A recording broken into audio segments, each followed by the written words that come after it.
Mheshimiwa mgeni rasmi, ukiwa msaidizi wa Mheshimiwa Rais, naomba utupelekee shukrani za dhati kwa niaba ya wananchi wa wilaya ya Ilala. Katika kipindi kifupi, Mheshimiwa Rais ameleta zaidi ya bilioni 317 kwenye wilaya yetu.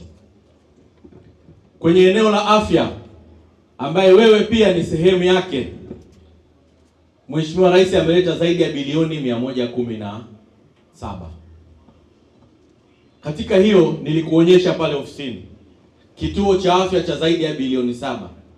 Amesema mbunge kuna kituo cha afya kinajengwa cha zaidi ya bilioni 4, lakini na vituo vya afya vingine tumekutajia, utapata nafasi ya kuvisemea.